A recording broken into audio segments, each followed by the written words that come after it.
교육심리학하고 또 선생님들 잘 나온 부분이 교육행정, 교육사회죠. 세부 부분만 잡으면 거의 대부분 많이 잡을 수 있으니까 세부 부분을 먼저 하겠습니다. 먼저 하고, 그래서 교육심리 다음에 교육행정 나오죠.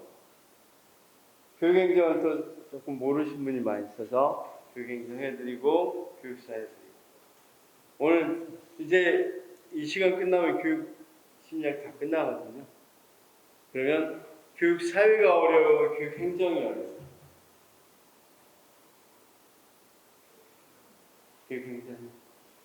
교육행정에 대해서 설명해 드리도록 하겠습니다. 우리 원장님 잘 가르치시는데 원장님이 가르치는 방식이 또 좀 다르니까 제가 설명을 조금 해드리고, 뭐 같은 내용이지만 답을 해드리도록 하겠습니다. 문제를 풀도록 하겠습니다. 그럼 지난번에 우리 쌤은 그냥 인강으로 들으셨다고 그랬죠? 인강을 어떤 쌤한테 들으신 거예요? 네, 인강. 오현준 쌤? 이경범 쌤. 모르시는 분 같아요.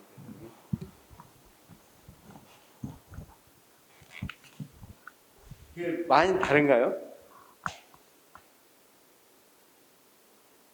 많이 달라요? 헷갈리시거나 그러진 않죠? 헷갈리면 안 되니까. 헷갈리면 기출문제 푸는 거야 뭐 헷갈리기가 크게 없겠네. 제가 이렇게 책에 잡아줄 때 헷갈리지 않아야만 또 문제를 좀 잘 풀 수 있어서. 우리 쌤 계속 기다리는데 안 오시네.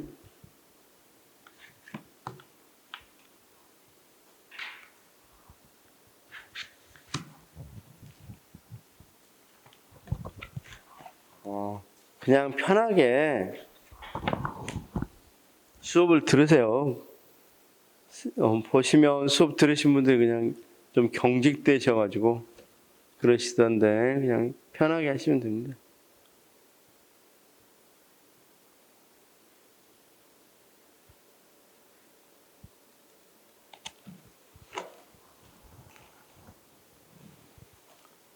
자, 조금 이따 오시는 걸로 하고 개인차. 개인차는 학교에 가보면 학생들이 다 뭐가 있어요? 차이가 있죠? 성취도 차이라든가 다 차이가 있습니다. 거기에 대해서 이야기 좀 해보겠습니다. 개인차. 개인차를 이야기할 때는 보통 세 가지로 이야기합니다. 어떤 거? 그렇죠. 개인차를 이야기할 때는 지능. 그 다음, 지능 다음에 어떤 거? 창의성. 창의성 다음에 어떤 거? 인지, 양식. 이 세 가지에 의해서 개인차가 발생한다고 봅니다. 지능과 창의성. 물론 더 많은 이유가 있겠지만 일반적으로 심리학에서는. 자, 먼저 그 다음에 이제 여기서 못 넣었던 것들 좀 넣어서 이야기하겠습니다. 시험에 나올 것만 주로 하겠습니다. 그래서 지능에는 이론적인 것과 어떤 부분이 있냐면, 그렇죠. 지능 검사가 있습니다. 이론적인 부분은 고전적 검사 이론들이 있습니다. 고전적 지능 이론들이 있습니다.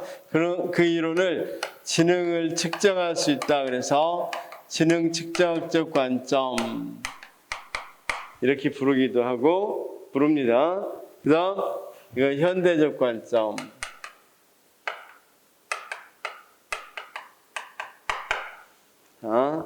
여기까지 조금은 그럼 지능 측정학적 관점은 누가 있냐면 이것도 나눠져요. 일반 요인이 있다는 관점과 일반 요인이 없다는 관점. 일반 요인이 있다. 아니다. 일반 요인은 없다는 관점. 이 관점에는 스피어만과 카텔, 스피어만과 카텔, 이 관점은 자, 션다이크, 서스톤, 길포드, 그렇죠? 자, 현대적 관점에서는 가드너하고 스탠버그. 자, 우리 스님들 이 사람들 이름 다 들어봤어요? 안 들어본 사람 없죠? 그러면 자, 우리 스님 생각해봐. 만약에 지금까지는 카텔이 어떤 사람이냐 이렇게 물어보면 어떤 사람 이렇게 되는데 그게 아니라 카텔은 어떤 사람이에요? 지능을 연구한 사람이에요. 어떤 관점에서? 고전적 관점에서. 근데 뭐가 있다는 관점이에요? 일반 요인이 있다는 관점이에요. 그러면 여기서부터 이제 두 가지 나눠서 먼저 여기서부터 설명해 보겠습니다. 여기 간단히 이 지능 측정학적 관점하고 현대적 관점 차이는 뭐냐면요. 딱 한 가지. 큰 차이는. 그렇죠? 여기는 주어진 문제를 얼마나 해결 잘하느냐가 지능이었어요. 근데 여기는 주어진 문제 해결이 아니라 실제적 삶의 영유 능력이에요. 자, 쌤 봐봐. 지금 여기서 어디 이 주안에서 어디가 제일 정동진 간다 합시다. 정동진에 빨리 갔다 와라. 일을 시켰다 합시다. 그러자 A는 뭐 하고 있습니까? 계산기 두드리고 있습니다. 어디로 가서 때 가장 빠르다. B는 핸드폰을 내비켰습니다. 누가 빨리 갈까요? 이 사람은 계산하고 있을 때 그냥 내비키고 가면 되겠죠? 누가 실제적 삶을 잘 사는 사람이에요? B죠? 무슨 말씀인지 아시겠죠? 여기는 주어진 문제 해결력을 이야기했다면 여기는 그런 게 아니라 실제적 삶을 누가 잘 사느냐. 그렇죠?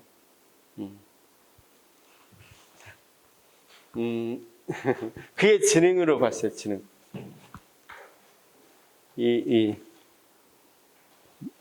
멋의 달인들 있죠. 생활의 달인 혹시 보셨어요? 생활의 달인들을 옛날에는 그 사람들 삶의 문제를 잘 해결하죠. 그렇죠? 근데 옛날에는 그런 걸 지능으로 안 봤죠. 근데 지금 기준으로 하면 그런 사람들은 굉장히 지능이 높은 사람이 될 수 있어요. 그래서 지능에 대한 관점이 변화됐다는 건 한마디로 어떤 거다? 이쪽은 주어진 문제 해결력, 여기는 실제적 삶의 영유 능력. 이렇게 하시면 되겠죠. 이쪽은 그럼 또 이쪽으로 한번 이야기해 보겠습니다. 이쪽 사람들은 영국 사람들이에요. 그러니까 유럽 사람들. 이쪽 미국 사람들. 자, 한번 물어볼게요. 미국하고 영국하고 가장 큰 차이가 영국은 엘리트나 그러니까 유럽은 엘리트나 귀족이 있다고 생각해요? 없다고 생각해요? 일반인과 다른 엘리트나 귀족이 어느 정도 존재한다는 전통 속에 살아왔죠. 근데 미국은 그런 적이 있어 없어? 영국 식민지일 때만 그래왔죠. 그래서 이 사람들 생각을 한번 제가 이야기해 보겠습니다. 이해력, 이해력, 암기력, 사고력 이런 것들을 통제할 수 있는 일반 요인이 있고 일반 요인이 발달한 사람은 모든 영역에서 다 뛰어난다. 그래서 그 사람이 바로 엘리트다. 이렇게 생각하는 게 일반 요인이 있다는 견해예요. 무슨 말인지 알겠죠? 그런데 일반 요인이 없다는 견해는 물론 약간은 관련되겠죠. 논리력하고 사고력은 관련되긴 되는데 이런 것들 이해력을 다 통제할 수 있는 일반 요인은 없고 이렇게 서로 관련만 돼 있다. 그럼 어떤 사람은 이해력이 굉장히 높은 사람이 있는가 하면 어떤 사람은 사고력이 높고 이해력은 적은 사람도 있고 이렇게 다양하다고 생각하는 게 미국식의 견해입니다. 여기까지 이해됐죠? 대단하시네. 자, 좋습니다. 그래서 일반 요인이 있다는 견해는 자, 선생님 여기 봐봐. 일반 요인이 있다는 견해는 다시 스피어만과 카텔이 있는데 일반 요인이 있다. 그런데 일반 요인은 둘로 나눠질 수 있다. 이게 카텔 생각이에요. 그래서 일반 요인 중에서 결정적 지능이라고 불리는 것과 유동적 지능이라고 불리는 것으로 나눌 수 있다. 그래서 이 지능이라고 나눈 것 속에 여기 여러 가지 지능들이 통제된다. 쉽게 해서 아까 이렇게 통제됐던 걸 두 개로 나눈 거죠. 하나는 이쪽으로 나눠서 하나는 이런 것들은 통제하는 건 결정적 지능, 또 이쪽을 이렇게 통제하는 건 유동적 지능인데 결정적 지능은 무엇에 의해서 영향을 받는 것? 경험에 의해서. 유동적 지능은 무엇에 의해서 영향을 받는 것? 유전에 의해서 영향을 받는 것. 이렇게 이야기한단 말이에요. 이해됐어요? 그래서 자, 그러면 그래프를 한번 그려보겠습니다. 카텔 이야기는. 이거 시험에 조금 많이 나옵니다. 그러면 그래프로 그려보면 이렇게 그릴 수 있겠죠.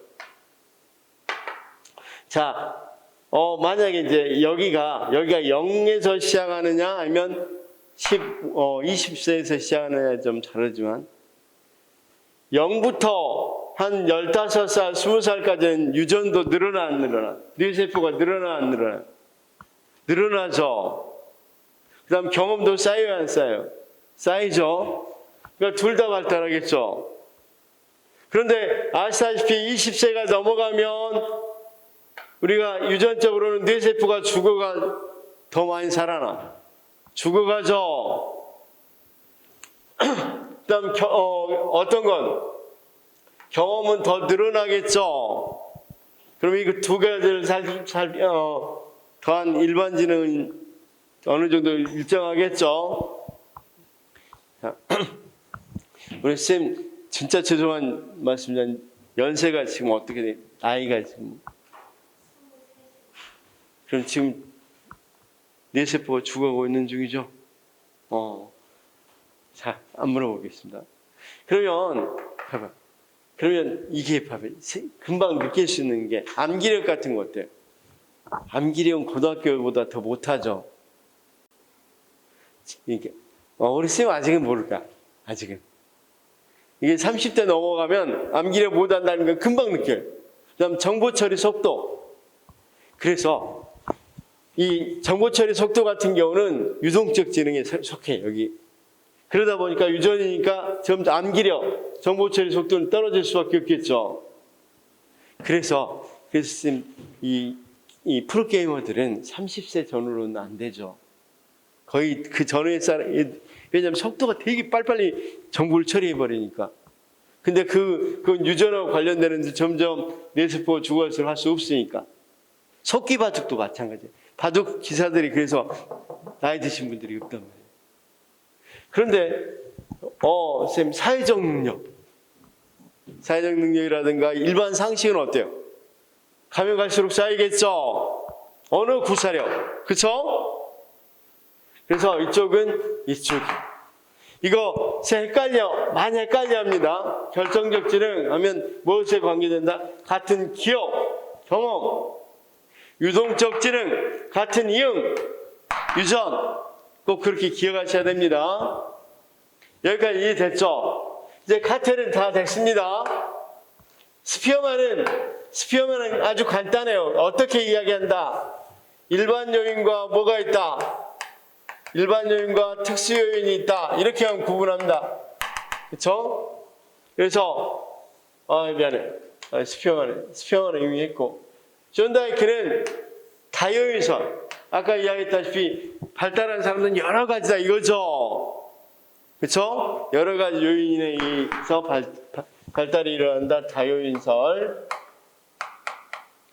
서스는 P, M, A라고 해서 7개의 기본 정신 능력이 있다고 이야기한단 말이에요. 다시요. 이건 외워두셔야 됩니다. 7개의 기본 정신 능력 P, M, A. 그렇죠? 그래서 길포드는 자, 지능 구조 모형이라고 그래서 3가지 형태의 지능이 있다. SOI라고 그래서 3가지 형태. 사실 여기까지는 알 필요 없는데 이런 게 있다는 주장했다는 것만 알아두시면 돼요. 그렇죠? 그 다음 알다시피 가드너는 어떻습니까? 가드너는 지능은 어떻대? 다중하다고 그러죠. 지능은 다중하대. 지능은 이렇게 한 가지가 아니라 여기 조지 문제 해결력이 있는 그런 게 아니라 다중하다고 그래서 자 여기 한번 봐봐요. 지금까지 자기 지능 수첩에는 8가지로 넣었어요. 이를테면 논리 수리, 그 다음 언어, 공간, 그 다음 신체, 음악, 개인 내, 개인 간, 자연 관찰. 몇 가지 지능이라고요? 8가지 지능. 그러니까 쉽게 말해서 옛날에는 쌤 음악 잘한다고 그래서 지능 높다고 그랬어요? 그런 거 없었죠. 그러니까 쉽게 말해서 지능의 개념을 굉장히 확대해버렸죠. 옛날엔 여러분 운동 잘한다고 지능이 높다고 그래. 그건 아니죠. 근데 가드로는 왜 이런 건 빼느냐 이 말이죠. 그러면 옛날에는 겨우 어떤 것만 주로 쟀어요? 이것만 재고 지능이 높다고 했겠죠. 개인 내 지능이라는 건 스스로를 잘 조절하고 통제하는 거. 감정 같은 거. 대인 간의 관계를 잘하는 사람. 그런 지능도 지능이라고 이야기한다.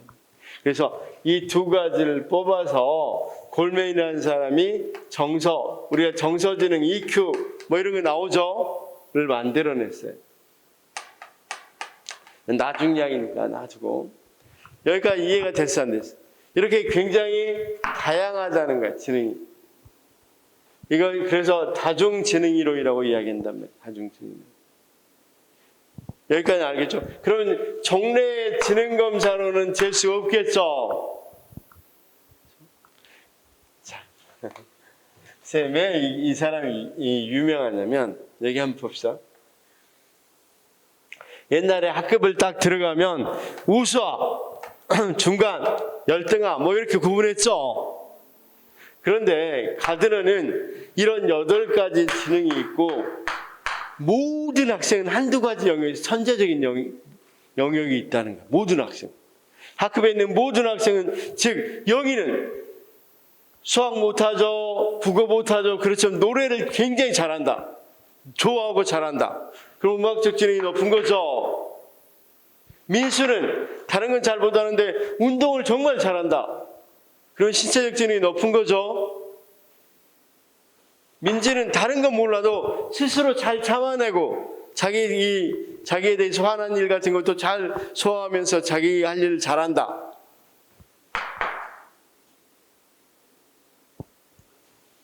소크라테스 형은 타인에 대해서 잘 알고 타인에 대해서 잘 조절 통제하더라.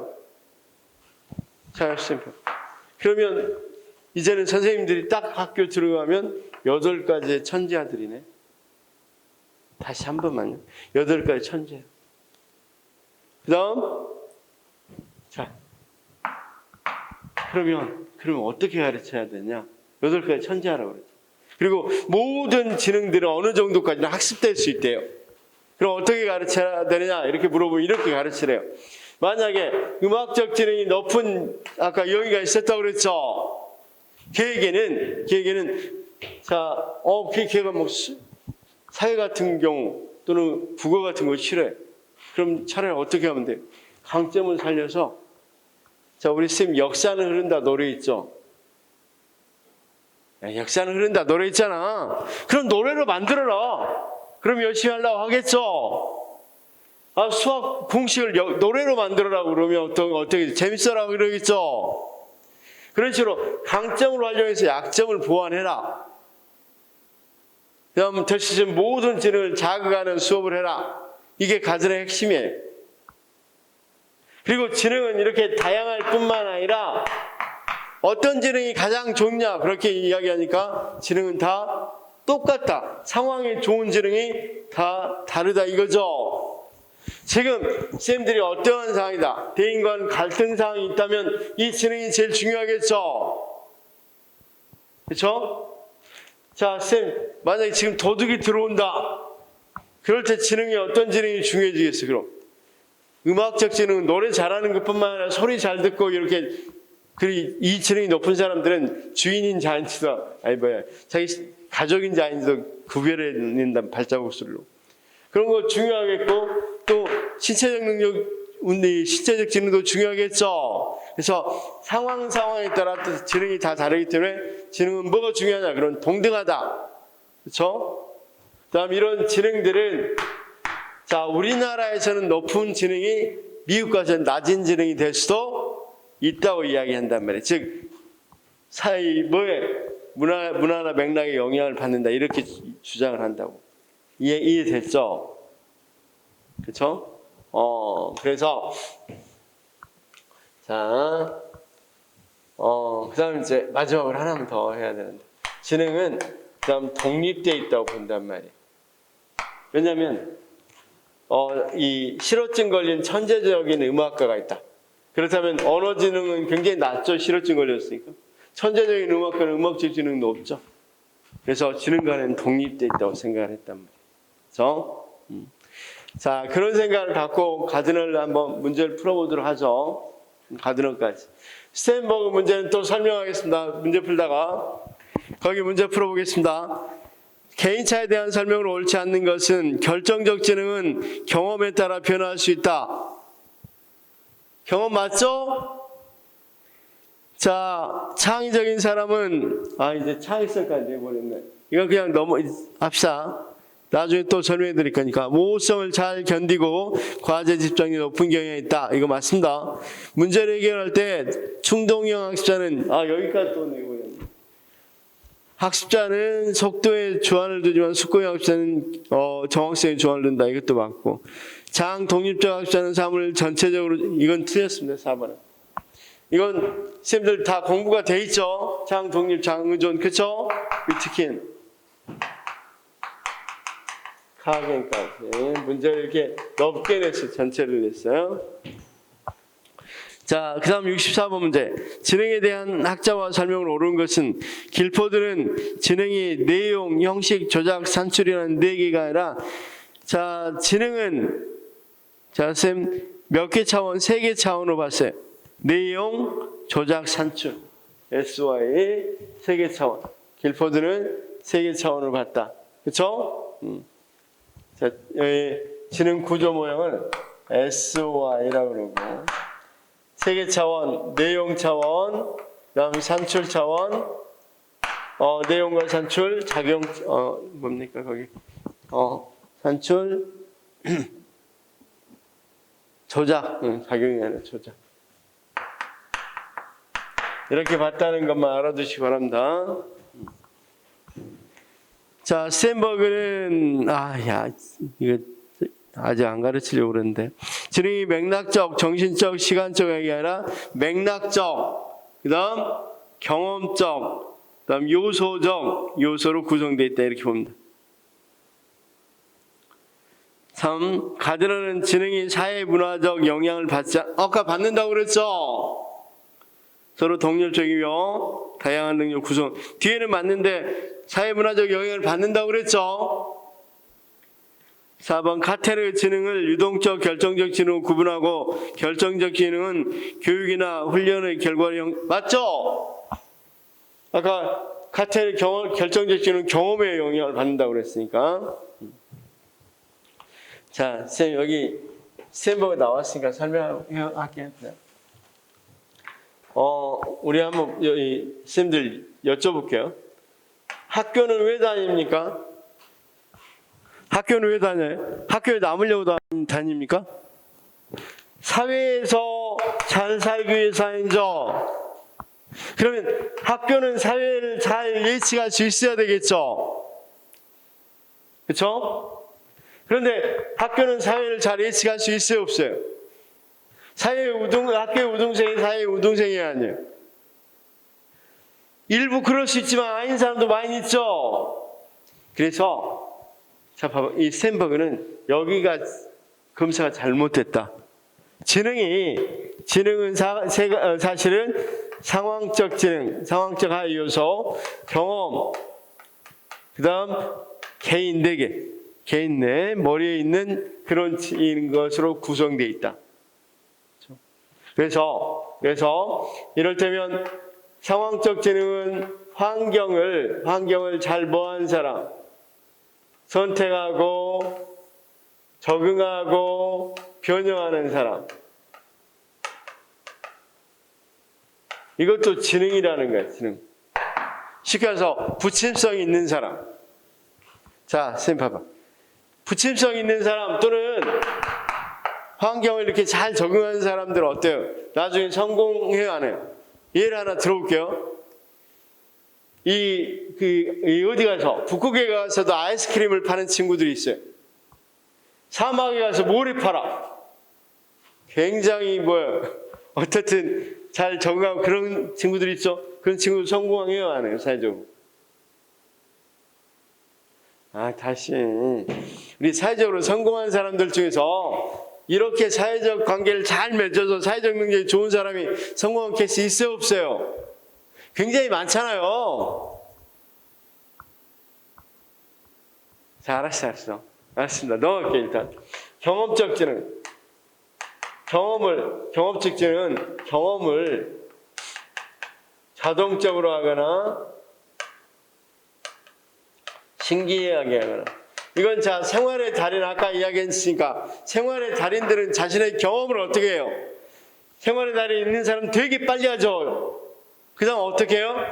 자기의 경험을 살려서 새로운 걸 잘 만들어내죠. 그 신기성이라고 그래요. 이런 사람들 성공해요, 안 해요? 사회적 성공. 사회적 성공한 사람들이잖아요. 그쵸? 그 다음 요소적이라는 건 이제 개인인데 개인 내부에 있어서 선생님 이런 거야. 시험 볼 때 계획 잘 짜는 사람들, 메타 요소. 지금 우리 쌤들이 하고 있는 지식을 얻고 있죠. 이걸 지식 획득 요소. 그 다음 이제 지식이 많이 한다 그래서 실제 시험에서 잘 보는 거 아니죠? 실제 시험 보는 거 수행 요소. 자, 선생님 이렇게 봐. 그럼 실제로 이걸 잘하는 사람은 공부 잘하는 사람이야. 공부 잘하는 사람 중에서 성공한 사회에서 성공한 사람 있죠? 많이 있죠? 그러면 여기 한번 봅시다. 선생님 여기 막바지만 보면 돼. 지금까지 지능은 이것만 쟀다는 거야. 이것만. 개인에 있어서 문제 주고 얼마나 지식 많이 획득했고 잘 푸는가만 측정했다는 거야. 그러니까 이것만 측정해서 사회 성공을 예측하려고 하니까 예측이 돼야 안 돼요. 예측이 안 된다는 게 누구 생각이다? 스탠버그 생각이다. 그럼 어떻게 해야 되느냐? 이런 것들도 다 측정을 해야 되겠죠. 그래야 사회적 성공을 측정할 수 있겠죠. 그렇죠?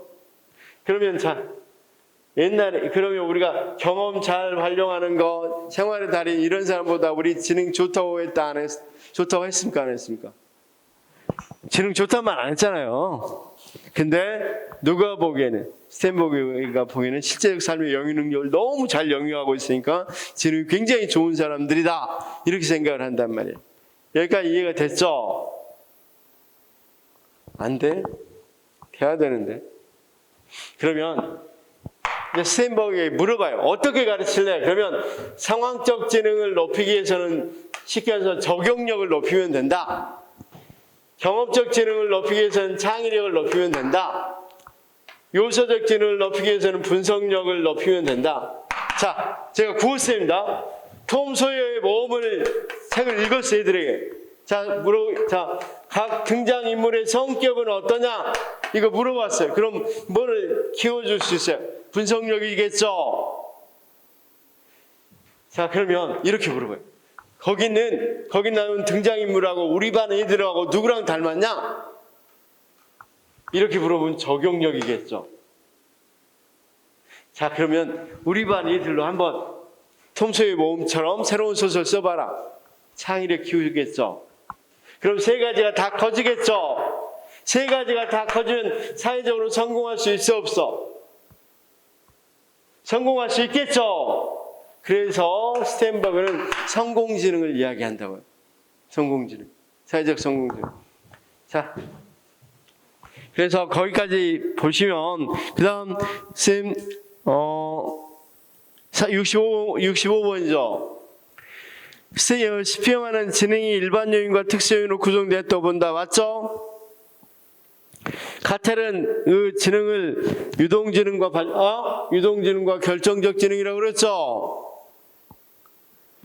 65번 미안합니다. 스탠버그는 다양한 측면의 지능을 인정하는 스탠버그가 다중지능이 아니라 가드너죠. 가드너는 지능, 성분, 경험, 맥락 이걸 요소를 성분이라고 해요. 성분, 경험, 맥락 또는 맥락을 상황이라고도 하니까 그러나 이건 누굽니까? 가드너가 아니라 스탠버그죠. 자, 지능에 대한 설명으로 가장 옳은 것은 지능지수는 생활연령과 정신연령 차이로 계산한다. 계산법 조금 더 하겠습니다. 여기 지수할 때 하겠습니다. 지능검사할 때. 가드너는 일단 틀렸습니다. 그건. 가드너의 다중지능 가운데 공간적 능력은 조각과와 관련이 있다. 아까 공간적 능력은 조각과와 관련이 있죠. 그렇죠? 공간을 잘 활용하니까. 그 다음 스탠버그 3원 지능 이론은 실천적 또는 자기 성찰적, 대인적 능력으로 구성되어 있다. 아까 아니라고 그랬죠? 실제적 능력, 그 다음 창의적 능력, 분석적 능력 이런 거이라고 그랬죠? 실제적 능력이 아까 경험 하위 요소고, 자, 창의력이, 다시 하시오. 실제적 능력이 상황 하위 요소고, 경험적 능력은 창의적 능력은 경험 하위 요인. 그다음 대인적 능력은 이건 틀렸죠 일단. 그렇죠? 자, 서서는 인간의 기본 정신 능력의 핵심으로 요소로서 언어, 수리, 예술적은 아닙니다. 그렇죠? 답은 2번입니다. 그렇죠? 예술적 능력 같은 경우는 옛날에는 지능으로 안 챘다고 그랬잖아. 그쵸? 그래서 PMA를 모르더라도 맞출 수 있어야 됩니다. 자, 그래서 이 부분은 조금 알아두셔야 되는데, 지능지수는 지능이론 끝나고 설명하겠습니다. 67. 지능이론에 대한 설명을 옳지 않는 것은 유동지능은 탈문화적이고 비언어적인 능력과 관련되어 두뇌 발달에 영향을 받는다. 유동지능 해놓고 유전 이렇게 쓰면 되겠죠. 유전은 우리가 비언어적 능력과 관련되며 두뇌 발달에 영향 맞죠? 3원 지능 이론에서는 이거 스탠버그 이론 3원 지능 이론이라고 합니다. 일상적인 문제와 사회적 상황을 효과적으로 처리하고 반응하는 것이 지능의 주요 요소 중 하나이다. 맞죠? 지효인설, 일반 요인설, 지효인설이라고 이야기합니다. 통해 언어 능력과 추리 능력이 동시에 우수한 사람에 대한 설명이 가능하다. 결정지능은 태어날 때 이미 아니라고 그랬죠. 결정적 지능은 뭐라고 그랬어? 경험에 의해서 된다고 그랬죠. 경험. 그래서 4번이 틀렸습니다. 물론 이건 맞출 수 있었겠지만 우리 스님들 지금 지효인설 이런 것은 뭐다? 일반 요인설을 지효인설이라고 이야기한다. 이런 것들을 잘 알아둬야 되겠죠. 그래서 지효인설은 스피어만 겁니다. 스피어만 것. 자, 쌤 이렇게 조금 어렵게 나오는데 잘 알아두셔야 되는데, 지능에 대한 설명을 옳지 않는 것은 비율 지능 지수는 편차 지능 지수의 문제점을 해결하기 위해서 이건 아닙니다. 바뀌어져 있습니다. 제가 이건 설명하겠습니다. 스탠버그는 분석적 능력. 자, 다시요. 스탠버그는 이걸 뭐라고도 이야기한다? 성분적 또는 분석적이라고 이야기한다고 그랬습니다. 요소적인 거.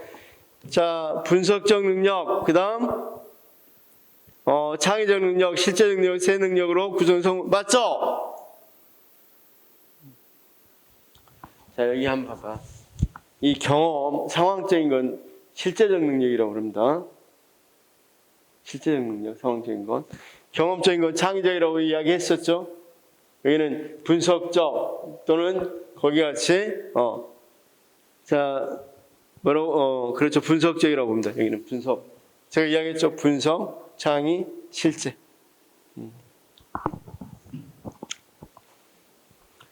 자, 정서지능은 개인의 정서적 능력이 학교에서 성공 및 사회에서 성공과 밀접한 관계가 있음을 시사해 준다. 우리가 정서적 지능 아까 다 지워버렸네. 개인 내 지능, 개인 간 지능을 가지고 뭐라고 이야기한다? 정서 지능이라고 이야기한다. 그렇죠?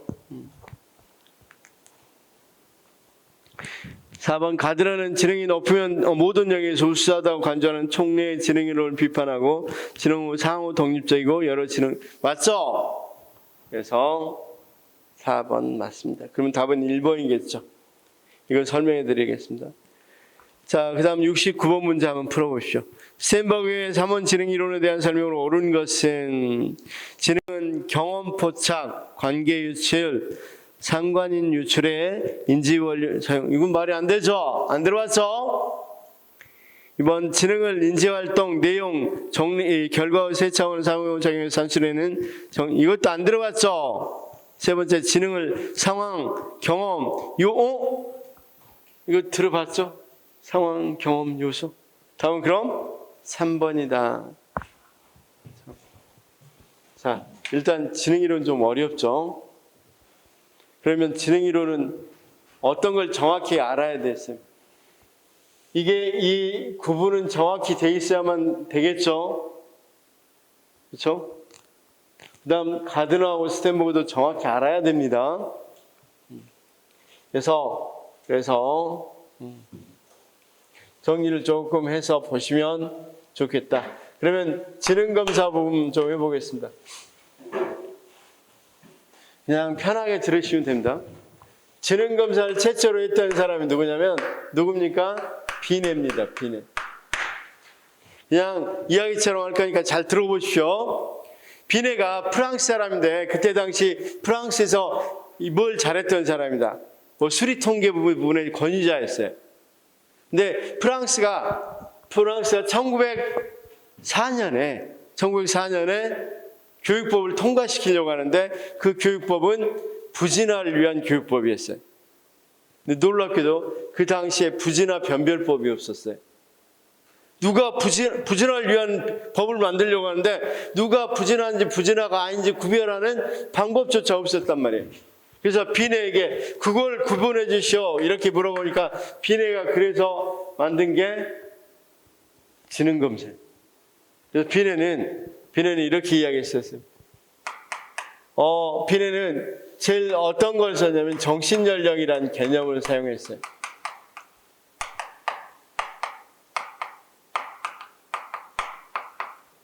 그래서 자 봐봐요.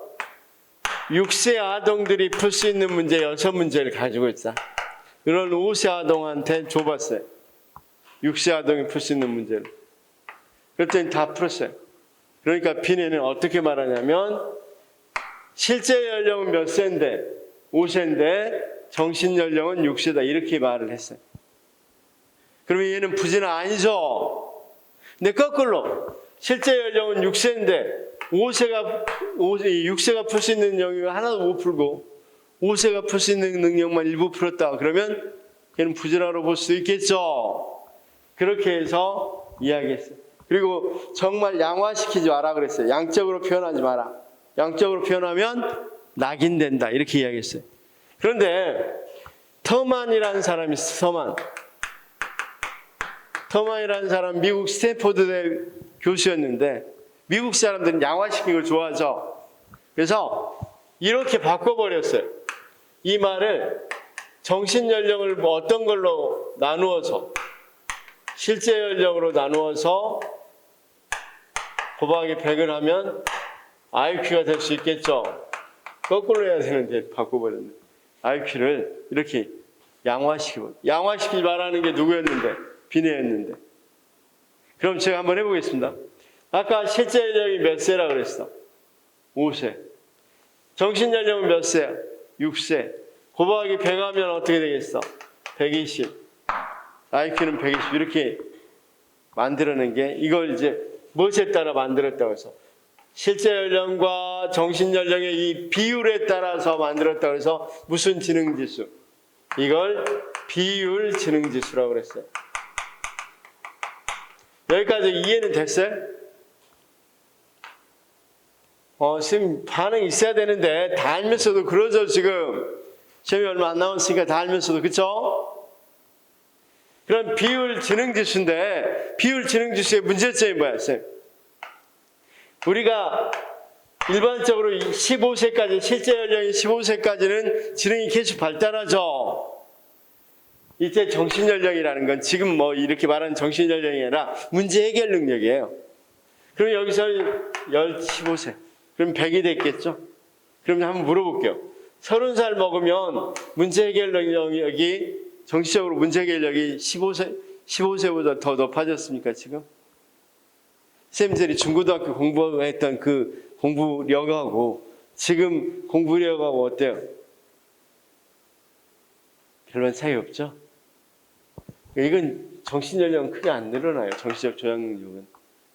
그러면 사람이 여기서는 IQ가 100인데 여기는 50이네. 60대면 어떻게 되겠어? 이렇게 되겠죠. 25밖에 안 되겠죠. 비율 지능 검사는 나이가 먹으면 먹을수록 성인들에 대해서는 검사할 수 없네. 그렇죠? 그래서 나온 게 웩슬러 지능 검사입니다.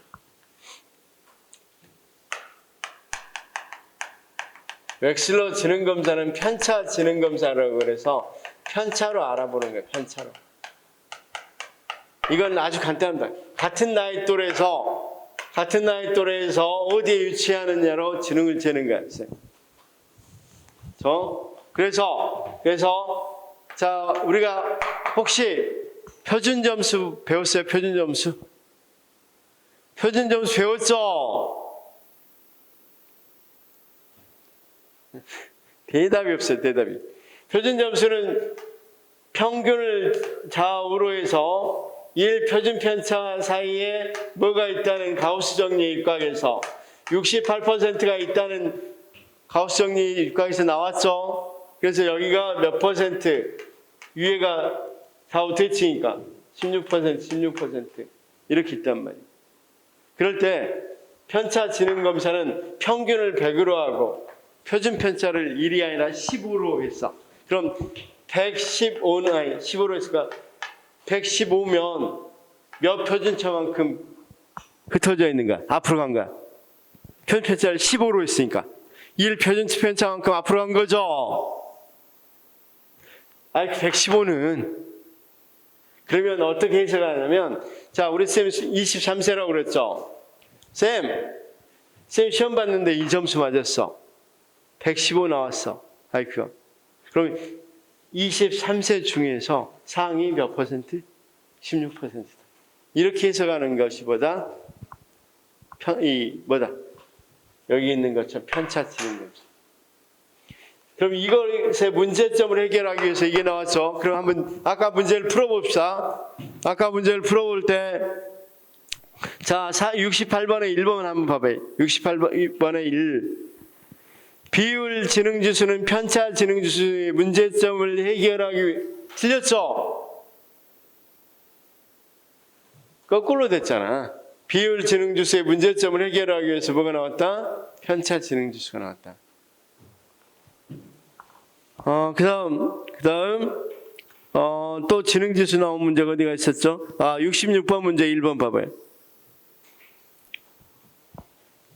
자, 지능지수는 생활연령과 정신연령, 생활연령과 실제연령, 생활연령과 정신연령의 차이입니까? 아니면 정신연령과 생활연령의 비율입니까? 차이가 아니라 비율로 재죠. 그렇죠?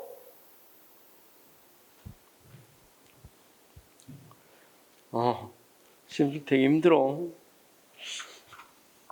많이 안 했나 봐. 그 다음 70번 문제 보겠습니다. 70번 문제. 자, 거기 지능과 관련된 설명을 옳은 것은 하고 물어봤습니다. 자, 일반 요인과 특수 요인으로 구성되어 있다고 이야기한 사람 스피어만. 1번은. 2번 스탠버그는 지능 연구의 상황, 경험, 그리고 맞죠? 2번은 맞고. 3번 현재 주로 활용되는 표준화된 지능검사는 정신연령에서 이거 아니라고 그랬죠. 현재는 어떤 걸 사용하겠어? 편차 지능검사입니다. 비율 지능검사가 아니라. 자, 스탠포드 비넷 검사는 집단용. 자, 이 검사를 여기 봐봐. 이 검사를 스탠포드 비넷 지능검사라고 합니다. 스탠포드에 다니고 있었거든요. 교수였거든. 스탠포드 비넷 지능검사. 이건 전부 다 개인 지능검사들입니다. 개인 지능검사. 웩슬러든 스탠포드 비넷은 다 개인. 그렇죠? 편차 집단 지능검사는 쌤이 예를 하나만 군대 알파 검사, 군대 베타 검사 이런 것들이 바로 집단 지능검사입니다. 집단 지능검사.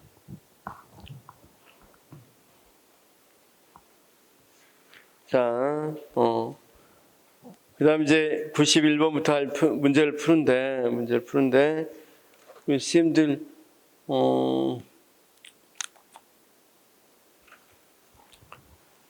좀 지능을 공부를 좀 덜 한 것 같아.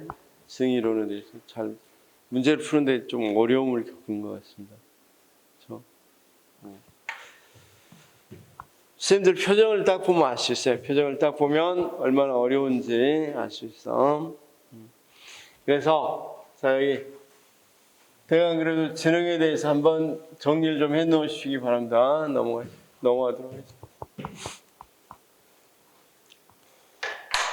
결국 시험 보면 마치 이렇게 시험 잘 냈다고 하는 사람이 하기 위해서 스피어만, 그 다음 카텔, 그 다음 가드너, 스탠퍼드, 1번은 카텔, 2번 스피어만, 3번은 가드너 이런 식으로 많이 내죠. 그렇죠? 이런 식으로 된다는 거 알아두시기 바랍니다. 자, 창의성. 자, 우리 쌤 창의성. 그 다음 창의성의 요인. 그 다음 창의성 개발 기법.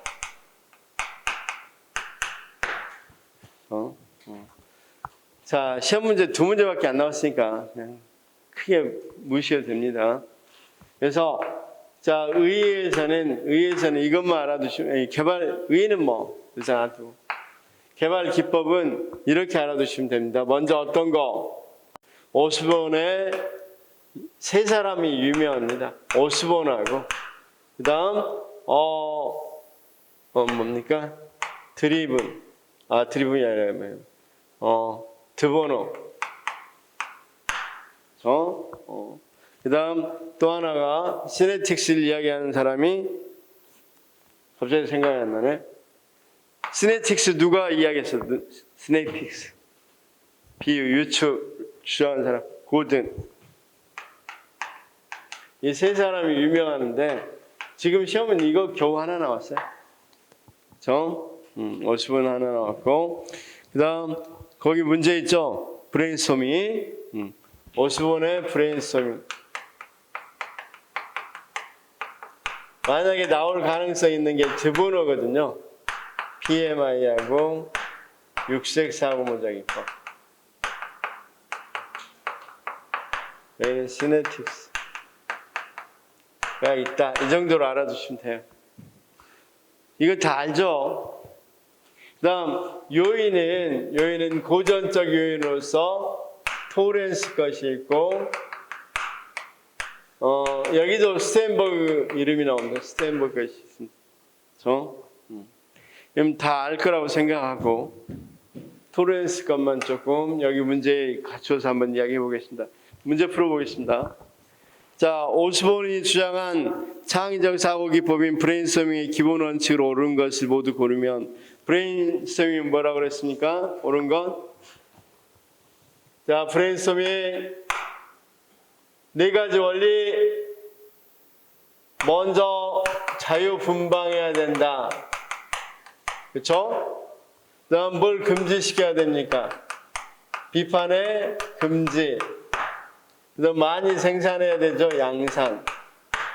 결합과 개선.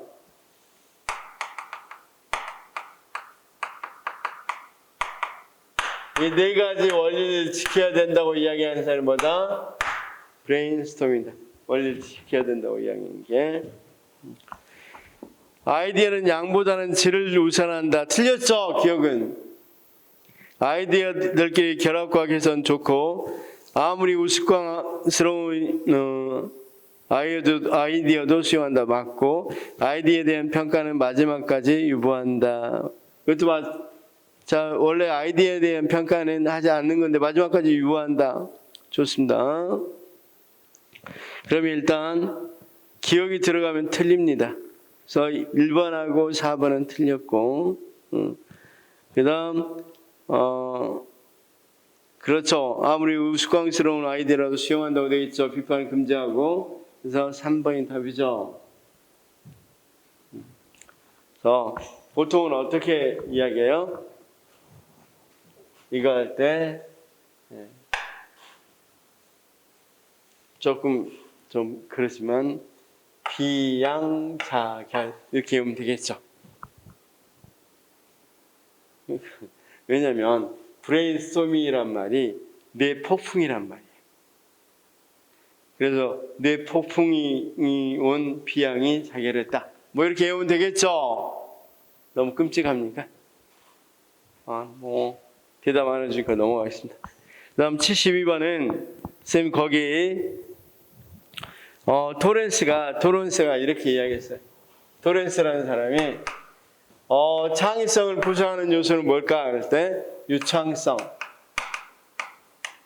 융통성, 독창성, 정교성 이 네 가지를 이야기한단 말이에요. 네 가지. 그래서 자 우리가 어떤 거 유창성은 단어 연상 검사로 봅니다. 단어 연상. 융통성은 용도 검사로 합니다. 이야기 완성 검사. 여기서는 자, 쌤 뭐 그림 찾기, 숨은 그림 찾기 같은 거 있죠? 그림 찾기 같은 거 하는데 여기는 시험에 안 나올 겁니다. 이런 것들만 좀 알아두시면 좋겠습니다. 그래서 벽돌의 용도를 창의성 검사에서 철수는 벽돌의 용도를 많이 열거하긴 하였지만 그것은 모두 무엇인가를 건설하는 것과 관련이 있었다. 이렇게 볼 때 철수는 창의성의 요소 중 무엇은 높지만 무엇은 낮다고 말할 수 있다. 이렇게 했을 때 자, 여기 한번 이야기해 보겠습니다. 아주 간단한 이야기가 있어요. 예를 한번 들어보시죠. 자, 신문지로 뭘 할 생각입니까? 신문지의 용도에 대해서 한번 이야기해 보시죠. 신문지로 뭐 할 생각입니까?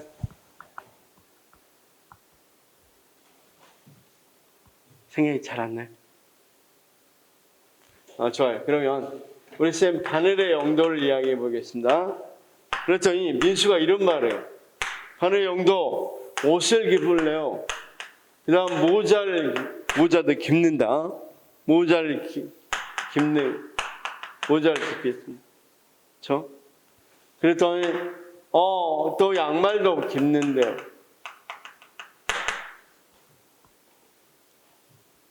네 번째는 양말의 바늘로는 의료용. 우리가 체했을 때 왜? 손 따죠. 그렇죠? 그래서 의료용으로 쓰겠다. 그 다음 반어 용도는 뭐 할 때 씁니까? 그 치안 태초. 아주 좋아요. 치안 오면 반어를 찌르면 되겠죠? 치안 옆에 자꾸 다가오면 반어를 찌르면 되잖아. 치안 태초. 그렇다면 쌤이 어떤 거냐면, 쌤 유창성 점수는 하나, 둘, 셋, 넷, 5개. 많이 말하는 걸 다 유창성 점수. 그런데 융통성 점수 줄 때는 이렇게 묶어. 깁는 용도로 이야기했죠? 의료 용도, 이건 묶을 수가 없잖아. 그러면 1점, 2점, 3점. 그래서 쌤은 유창성 점수 몇 점? 5점. 융통성 점수는 3점. 그렇죠? 그다음 독창성, 어떤 게 쌤 제일 독창적이야? 그래서 이건 주관적으로 정하는 거야, 쌤. 이게 다 그러면 1점. 이런 식으로. 이거하고 이거다 그러면 2점. 이렇게 줄 수 있겠죠? 그런데 지금 이 말은 뭐냐면, 어떤 학생이 그 문제는 계속 깁는 용도만 이야기했다는 거야. 네 번째도, 자, 쌤 여기 봐요. 신발을 깁는 데 쓴다. 5번째는 양복을 깁는 데 쓴다. 그러니까 깁는 용도를 다 말해봐야 유창성 점수는 굉장히 높겠지만 융통성 점수는 굉장히 낮겠죠. 그래서 답은 유창성과 무엇은 그래서 유창성은 높을지라도 무엇은 낮다? 융통성은 낮다 이 말이야. 쌤 이해됐어요? 이해만 되면 돼요, 쌤. 다 필요 없어. 이제 이해만 하시면 돼. 자, 인지 양식은 정보를 처리하는 방식이에요. 정보를 처리하는 방식인데, 특히 이거 퇴줄 이야기가 너무 많은데 하다 보면 우리 쌤들 시간이 너무 많이 가니까 거기 시험 문제만 풀겠습니다. 다 아는 이야기들이죠.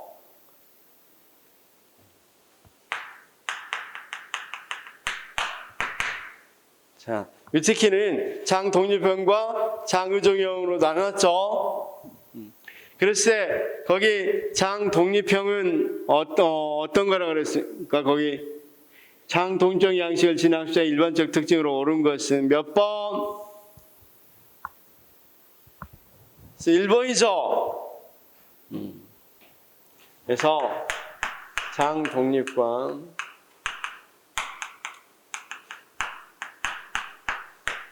이렇게 나눕니다. 그래서 장독립은 배경과 상관없이 처리하는 거고, 여기는 배경과 상관이 있도록 하는 거.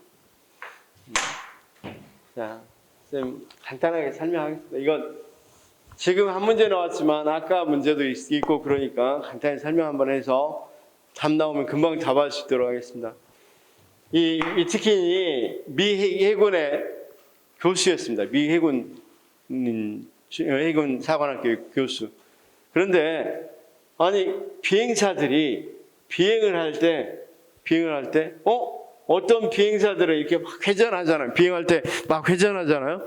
회전하고 나서 계기판 안 보고 나서도 자기가 거꾸로 가는지 바르게 가는지 아는 사람이 있는가 하면 모르는 사람이 있더라 이거야. 그래서 어떤 때는 이쪽으로 들어가려고 그래요. 왜냐면 하늘이 바다에 비치죠. 근데 여긴지 모르니까 들어가려고 한다고, 맑을 때는. 그럼 그런 비행사를 뽑으면 안 되겠죠. 그래서 이렇게 잘 구분하는 사람을 독립, 장의존 이렇게 구분 못하는 사람을 구분했어요. 그리고 나서 누가 좋다는 건 아닙니다. 그리고 나서 주로 이런 사람들을 뽑기 위해서 신체 조정 검사를 해요. 공군 되려고 할 때는. 그래서 아무것도 알 수 없는 곳에 넣어놓고 사람을 돌려요, 신체를. 그래서 이쯤 비스듬히 해놓고 여기다 깃대를 꼽아놔요, 깃대. 그래서 어떻게 보이냐? 물어봐요. 장독립형은 내가 이렇게 누워있을지라도 바르게 있다고 생각하고 바르게 꽂혀 있습니다. 이렇게 이야기하는데, 장의존형은 내가 누워있는 상태에서 그대로 봐버려요. 그러니까 이게 깃대가 이렇게 옆으로 돼 있다고 이야기하겠죠. 그래서 장독립형을 뽑으면서 이 사람이 추후에 조사를 계속 추후 조사를 해보니까 장독립형 굉장히 인지적으로는 분석적이에요. 분석을 잘해요. 근데 장의존형은 인지적으로는 분석을 거의 못하고 전체적으로 지각하지 분석적이지 못하단 말이에요. 쉽게 말해서 여기는 나무를 잘 보는데 여기는 숲을 보고 나무를 못 보는 거예요. 그 다음 정의적으로도 이 친구들은 뭐 한다? 굉장히 비사교적이에요. 주변의 영향을 안 받아. 그냥 비사교, 자기 혼자 하려고 해. 비사교. 근데 여기는 굉장히 뭐가 되겠어? 주변의 영향을 받으니까 사교적이 되겠죠. 그리고 여기 애들은 주변의 영향을 많이 받으니까 칭찬 같은 데 되게 약해. 동기부여가, 칭찬 같은 거에 좀 동기부여가 돼. 그런데 이쪽 애들은 칭찬 같은 거 동기부여 안 된다면 장어 별로 차이 없으니까. 이해됐어요?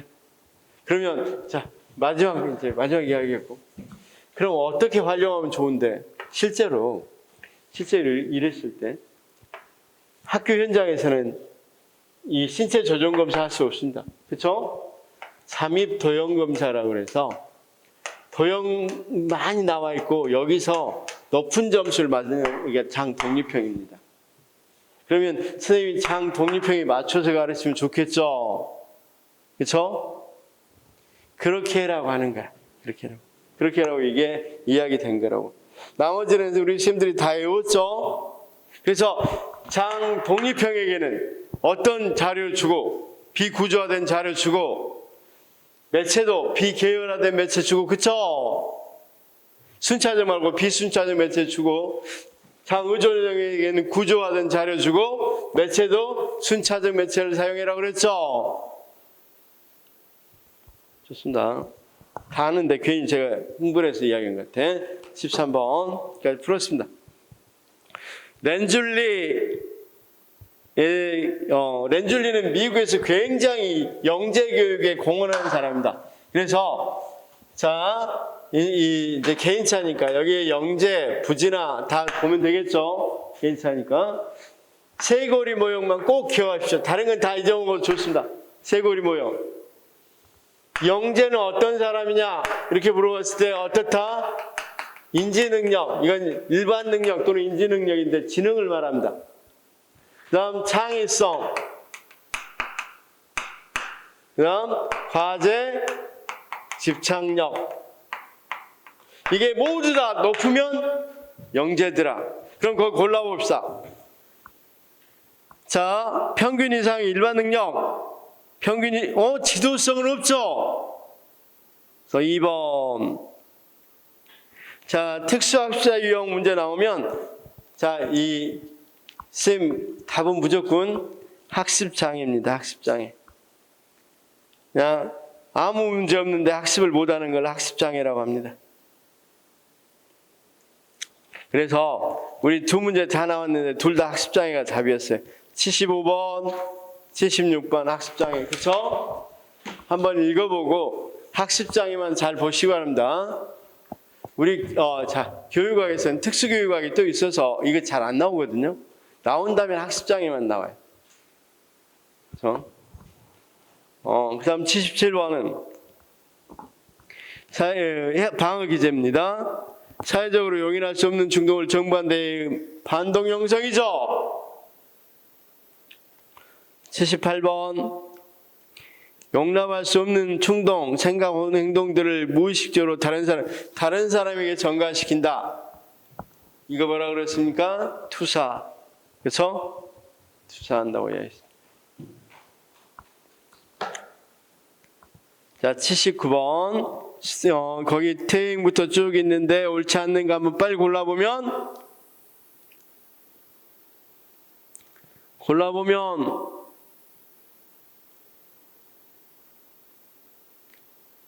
자, 1번 태행 만족이 좋았던 발달 초기 수준으로 돌아가 미숙한 반응을 나타내는 거 맞죠? 2번은 합리화가 아니라 이건 억압이죠. 억압. 자, 우리 쌤 방어 기제 혹시 다 구분할 수 있나요? 방어 기제. 구분해야 되는데, 구분이 돼 있어야 되는데, 이미. 쌤 방어 기제 간단히 한번 구분해 드릴까요? 그냥 가볍게 해드릴 거니까. 이거 그냥 들으시고,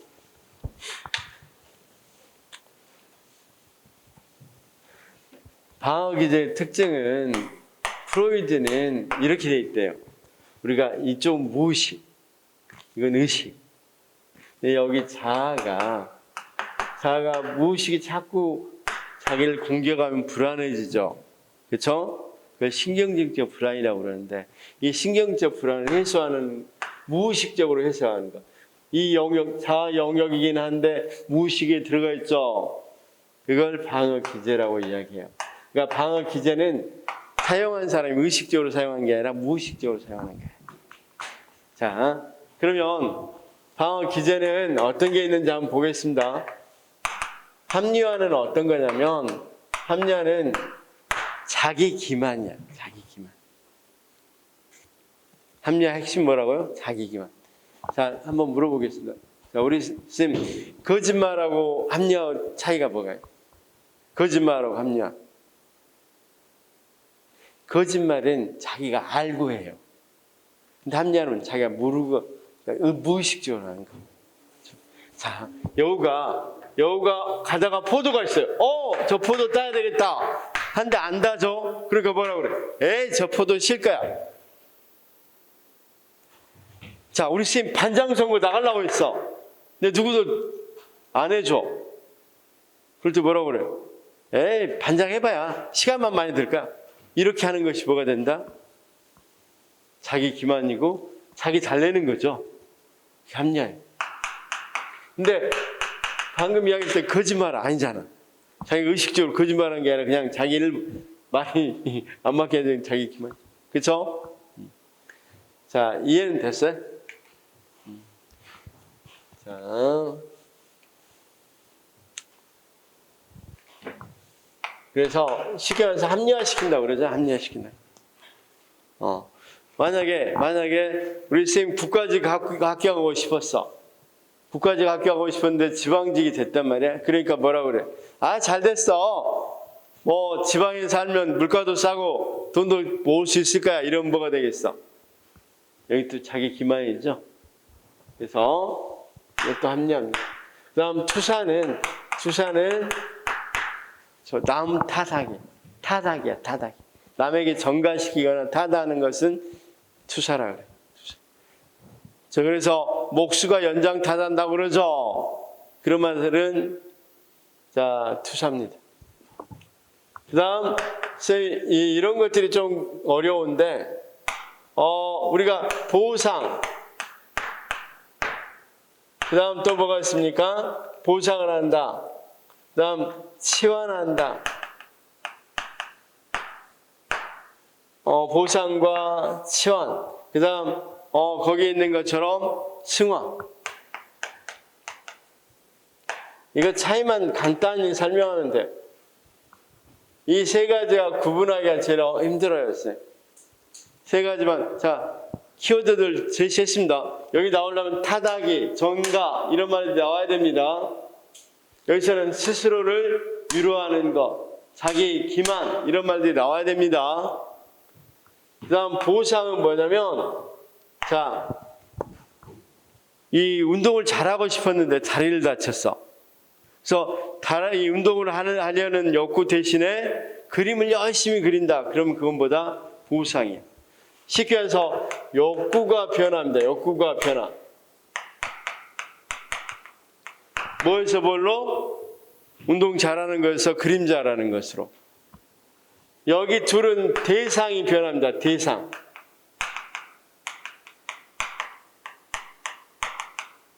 그래서 자, 쌤 엄마한테 돈 났어. A가 엄마한테 돈 났어. 엄마한테 대들면 화를 풀면 어떻게 되겠어? 맞아 죽죠? 그러니까 동생 가서 팔로 차고 있어. 엄마에게 화낼 걸 동생이 화낸 거죠. 뭐만 바꿔? 대상만 바꿔줬죠. 안전한 대상으로. 이게 치환이에요. 승환은 치환과 똑같은데 사회적으로 바람직하게 바꾸는 거. 자, 우리 쌤 달려라 하니 봤어요, 안 봤어요? 혹시 달려라 하니 몰라요? 우리 쌤 모르죠? 자, 그거 알면 금방 할 수 있는데. 자, 선생님 봐봐. 한이가 일찍이 엄마를 여했어요. 그래서 엄마 또래의 아주머니들을 보면 붙잡고 울어요. 그럼 뭐야? 엄마가 보고 싶다는 것을 대상만 바꿔서 엄마가 할 수 없으니까 엄마 또래 비싼 사람한테 했으니까 이건 치환이죠. 엄마가 너무 보고 싶어요. 그래서 봉사활동 갔어요. 그러니까 이제 어머니가 이제 어디에 아팠다, 암으로 아팠다. 그러면 암병동 가서 봉사활동 갔다. 그러면 대상을 바꿨잖아. 바꾸고 암병동에 있는 분으로. 그렇죠? 그런데 어때요? 사회적으로 굉장히 바람직했죠. 그럴 때 뭐라고 그래? 승화. 이해됐어요? 자, 퇴행은 이런 거야. 말 그대로 뒤로 돌아가는 거. 막 이렇게 걸음마 했던 애가 동생 나오고 동생이 귀여움 받으니까 갑자기 기어버려요. 그렇다가 그런 걸 뭐라고 그런다? 퇴행. 퇴행은 발달 단계 뒤로 가는 거. 그 다음, 자, 억압이라는 건 억누르는 거. 억압은. 이 정도로만 해두시면 된다, 방학기제. 정리해 두시면. 방학기제 만약에 이번에 나온다면, 투사 정도가 나올 것 같습니다. 투사. 나온다면. 안 나옵니다. 이번에는 나올 확률이 조금 드뭅니다. 여기까지 봤고, 거의 기출 추가 57페이지. 기출 추가 보니까 1번, 다음에 해당하는 학습 원리는 학습 태도가 좋은 학생을 칭찬한다. 미술 시간 과제를 잘 수행한 학생의 작품을 전시한다. 이건 뭡니까? 정적 강화. 와이너의 귀인 이론에 의하면 외적이고 안정적이며 통제가 불가능한 것. 외적이고 안정적이고 통제가 불가능한 것. 과제 난이도. 그쵸? 이 정도 수준이니까 너무 걱정하지 마시고. 그 다음 3번 문제. 의사결정할 때 대안을 고려하지 않고 부모 등이 제시한 역할이나 가치를 그대로 정체감 유실. 그쵸? 렌줄리 모형 나왔습니다. 렌줄리 똑같죠? 똑같이 나왔죠? 답은 도덕성 없죠? 1번. 자, 그 다음 강화에 대한 설명을 옳은 것만 모두 고르시오. 행동 강도와 빈도를 높이는 데 있어 강화보다 벌보다는 강화가 더 효과적이죠? 선호하지 않는 것을 제거함으로써 행동 강도와 빈도를 높일 수 있다. 이건 부적 강화를 이야기하는 거고, 선호하는 것을 제공함으로써 행동 강도와 빈도, 이건 정적 강화죠? 니은과 디귿이죠? 3번. 학습 이론에 대한 설명 옳지 않는 것. 이건 우리 쌤들이 딱 처음부터 나왔네. 그쵸? 형태주의는 시행착오라고 그랬습니까? 통찰이라고 그랬습니까? 통찰이라고 그랬죠? 1번. 다음 정보처리 이론에서 장기기억에 해당하지 않는 것은 아까 장기기억에 안 썼네. 감각기억. 그럼 이건 답은 금방 알 수 있겠죠? 작동기억, 장기기억. 장기기억 속에 들여다보면 어떻게 돼 있다고 생각하냐면 스키마, 인지 구조가 있고 여기에 지식이 있다고 생각한다면 여기에 어떤 지식과 선언적 지식과 절차적 지식이 있다. 이렇게 본다. 선언적 지식에는 일화 기억하고 그 다음 의미적 기억. 그렇죠? 이렇게 돼 있다고 본단 말이에요. 그렇죠? 여기 절차. 절차.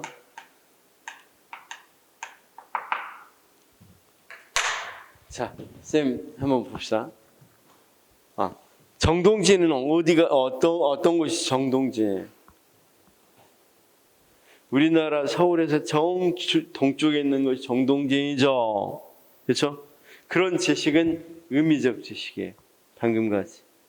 그렇죠? 그런데 일화기억은 개인적인 거예요. 자, 우리 쌤 첫사랑하고 정동진 갔죠? 그러면 그런 기억은 일화기억이에요. 그건 다른 사람들은 모르죠. 누구만 아는 거예요. 자신만 아는 거죠. 이런 것들이 일화기억이에요. 무슨 말인지 알겠죠? 그 다음 거기서 자전거 탔죠? 그럼 자전거 타는 법은 절차적 기억 속에 들어있는 거예요. 이해됐어요? 일단 이런 거 모르더라도 쌤이 감각 기억은 아니라는 걸 알 수 있겠잖아. 감각, 작동, 장기 기억 있으니까. 그렇죠? 그 다음 8번 문제. 이것도 틀리면 혼나야 되겠죠? 쌤 8번 문제도 2번이죠? 9번 에릭슨. 그렇죠? 에릭슨은 지난번에 제가 어떻게 외우라고 그랬어? 에릭슨은 외우는 방법.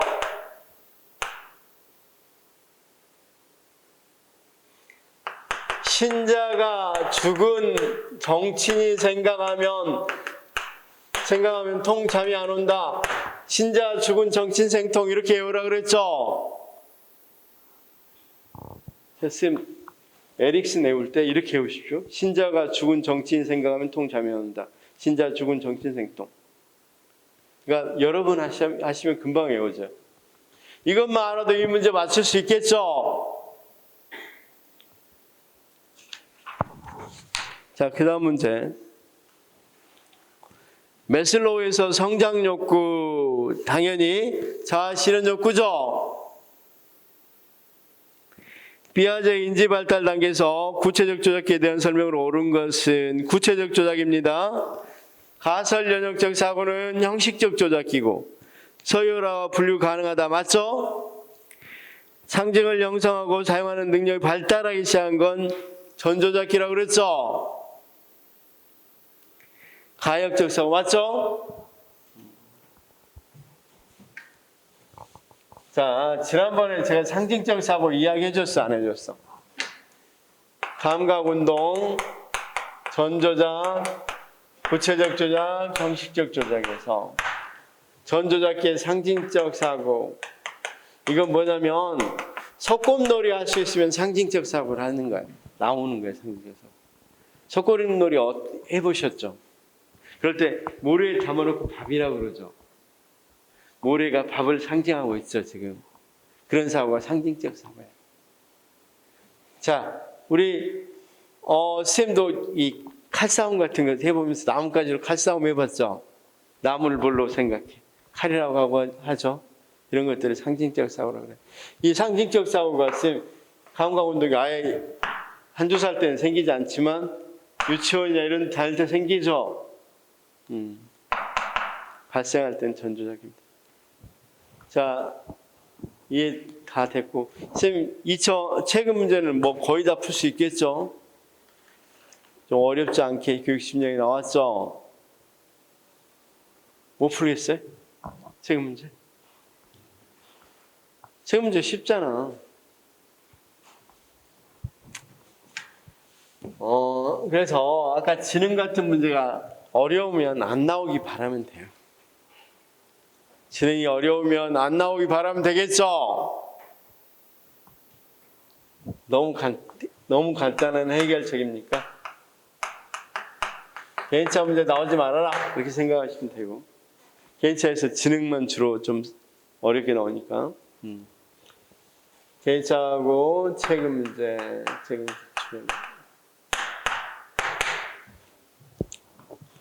자, 이제 조금 쉬어야 되겠죠. 시간은 조금 빠르지만 선생님 교육심리학을 전체를 봤어요. 교육심리학 전체를 봤는데 다시 한 번만 정리해서 해보도록 하죠. 선생님. 교육심리학을 정리하면 자, 선생님 다시 한 번만 발달, 학습, 동기, 개인차 이렇게 정리하면 좋겠죠. 그 다음 발달이론은 다시 한 번만.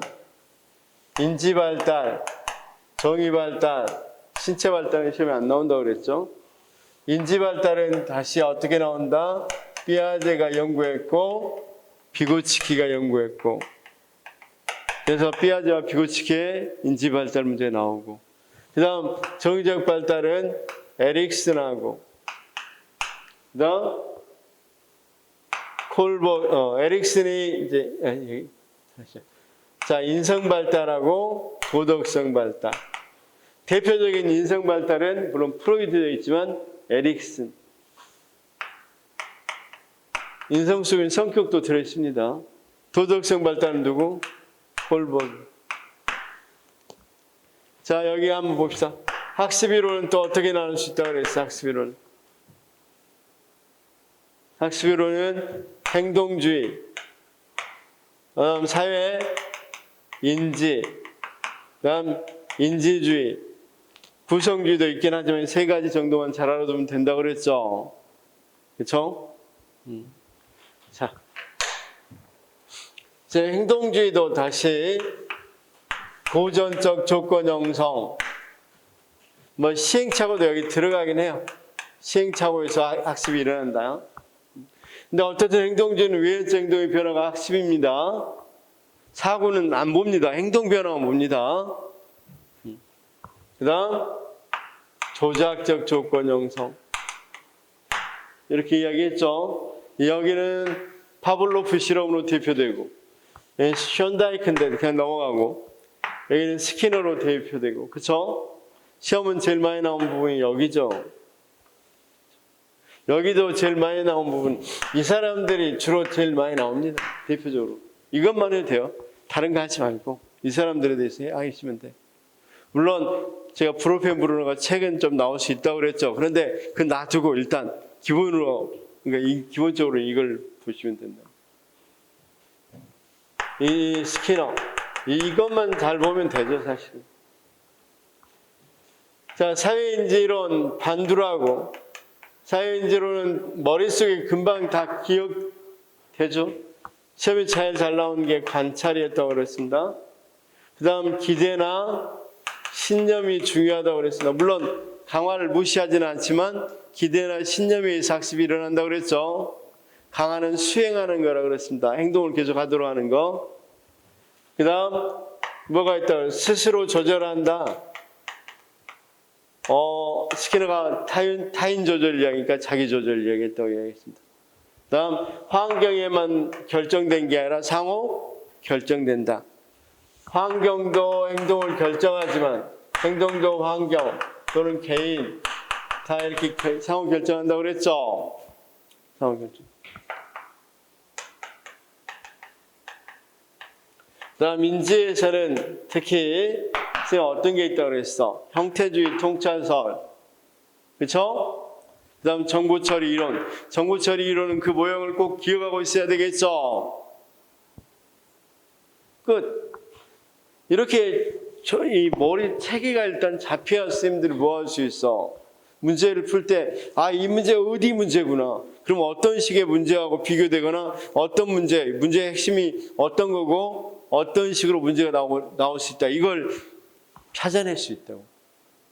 이렇게 안 되면 선생님들 굉장히 헷갈려 한다니까. 문제가 나오면.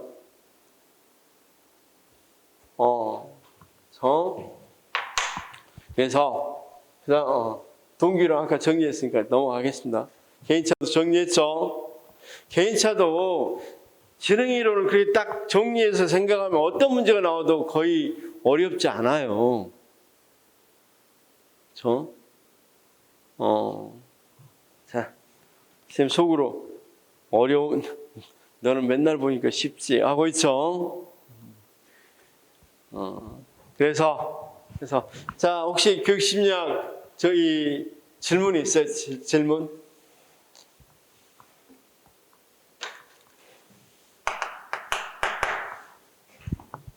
질문. 심리학이 한 3문제 나옵니다. 2문제에서 3문제. 그래서 최근 기출같이 나오면 우리 student들 거의 안 틀리겠죠.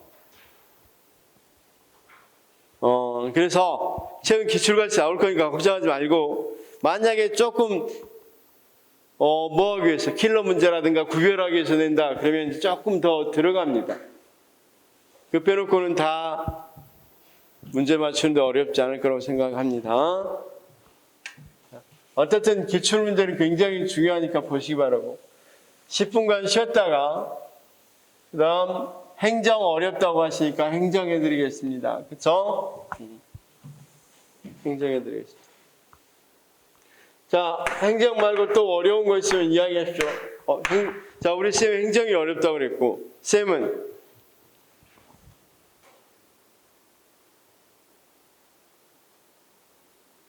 자, 우리 쌤 어떤 게 어려워요?